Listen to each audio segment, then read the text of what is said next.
Good morning, everybody. We're out here with Rembrandt today, green-winged macaw, and right now, as you can see, he's preening his feathers.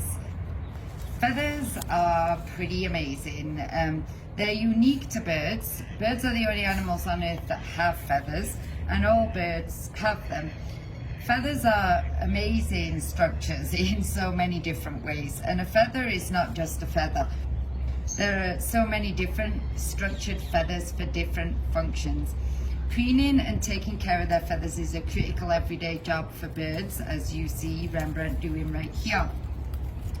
Now, everything that you see on a bird is a feather, no matter what it looks like.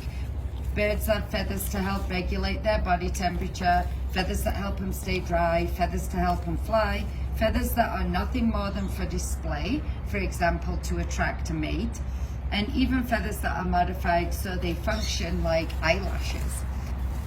But what's also cool about those feathers is that birds have full control over the movement of them.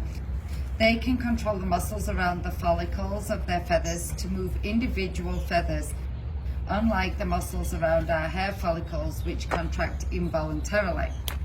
So birds can move their feathers however they need for whatever they're doing, to help them stay warm, to steer while they're flying, to display, to communicate.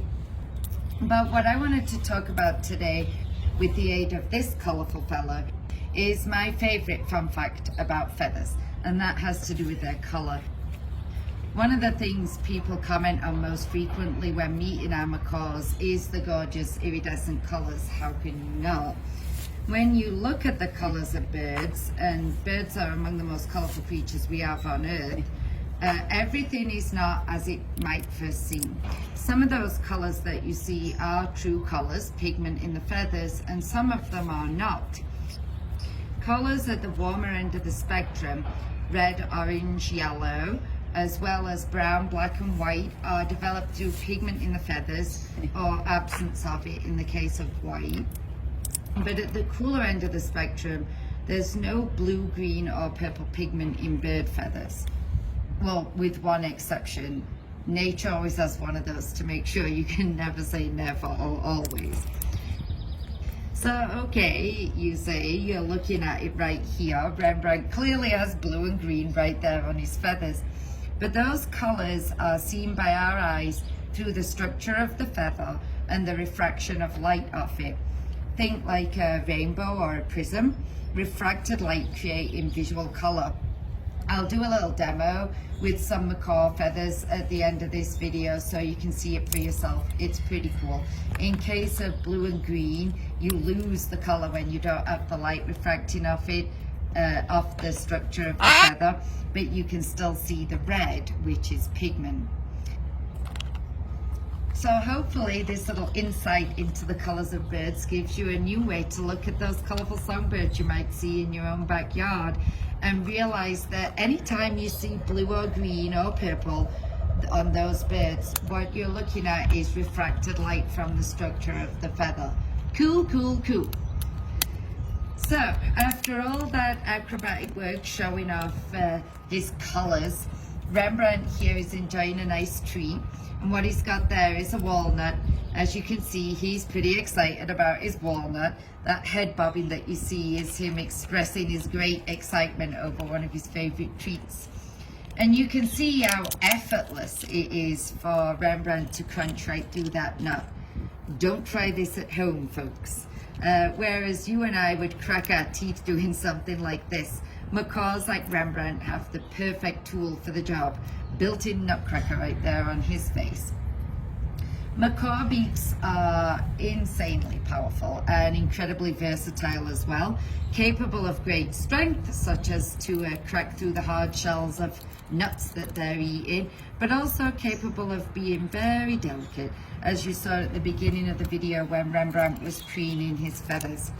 And they use their beaks not just for eating and preening, but also to help them when they're climbing, as you just saw. They can support their full body weight from that beak, as well as use it to help them move around, in conjunction with their equally amazing feet. You can see here Rembrandt is using his feet to help him hold on to that nut, so he can crack through it and tweeze out all the tasty nut inside. This is possible because macaws have opposable toes, much like our opposable thumbs, but even cooler, they have 2 pairs of opposable toes on each foot, which come in handy for holding food items and for climbing. You might have noticed in the video Rembrandt hanging by 1 foot, he can and frequently does hang by 1 toe. And they're also good for giving a high five. I'm going to ask Rembrandt to pop back into the tree right now and see if he'll give you another quick look at his incredible colourful feathers, as well as the strength in that beak and feet now that we've talked about it. And remember folks, where you see blue and green, you are looking at the amazing structure of feathers and a showcase of light refraction, not actually blue and green colour. Hope you enjoyed meeting our beautiful, talented, athletic, colourful green-winged macaw Rembrandt here today. He is my favourite macaw of the macaws that we have. He is quite a character, very smart, just a great bird to work with. Stay tuned at the end of the video if you're interested to see that demo of disappearing feather colours I mentioned. And take care everyone, and we'll see you next time. So here we are, as I promised, with the feathers.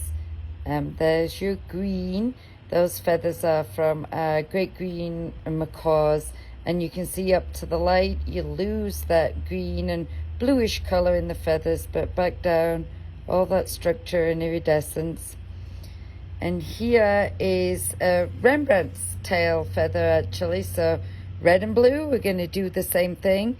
Hold it up to the light, and you see that red color stays, but the blue gone, because the blue is seen through the refracted light because of the structure of the feather.